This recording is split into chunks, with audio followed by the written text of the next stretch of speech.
Welcome back to our second lecture of Indian polity, and today we will start with the most beautiful and important part of the constitution, that is the preamble. So what is the preamble? Preamble क्या है? The preamble is the introduction of the constitution. Basically ये संविधान का introduction है. It tells us the philosophy, values, goals and vision behind the constitution.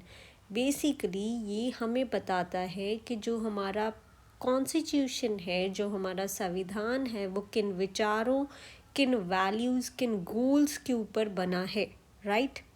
We the people of India, this is the first line of the Indian constitution.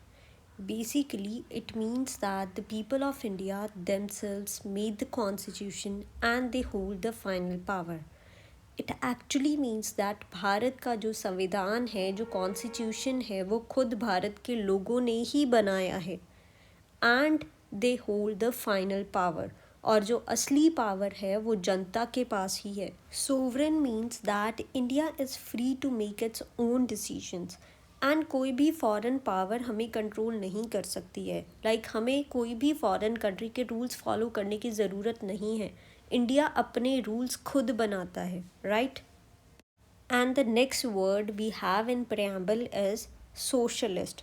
It means that the government works to reduce inequality. Basically जो rich और poor में gap है उसे कम करने के लिए government काम करती है. So the next word we have in the preamble is secular. It means that everyone is free to follow any religion. It actually means कि हर किसी को ये फ्रीडम दी गई है कि वो कोई भी रिलीजन फॉलो कर सकते हैं. फॉर एग्जाम्पल इंडिया का कोई भी ऑफिशियल रिलीजन नहीं है. India has no official religion. So the next word is democratic. It means that people choose the government through free elections. लोग इलेक्शंस के द्वारा ही गवर्नमेंट को चूज़ करते हैं. इट मीन्स दैट जो अल्टीमेट पावर है गवर्नमेंट को चूज़ करने की, गवर्नमेंट को इलेक्ट करने की, वो लोगों के पास ही है. And the next word is Republic. It means that the head of the country is elected. जैसे हमारा हेड प्रेसिडेंट है तो वो लोगों के द्वारा चुना जाता है. सो हमारी कंट्री में ऐसा तो नहीं है कि कोई किंग या कोई रूलर ही हेड बनता है. हमारी कंट्री में हेड प्रेसिडेंट है और वो लोगों के द्वारा ही इलेक्ट किया जाता है. हमारे प्रीएम्बल में 3 तरह के जस्टिस के बारे में बात की गई है: social, economic and political. Basically social justice क्या होता है? No one should be treated unfairly because of their caste, religion, gender, background. It actually means that किसी के साथ भी जाति, धर्म या जेंडर के कारण कोई भेदभाव ना हो. इसे हम सोशल जस्टिस कहते हैं.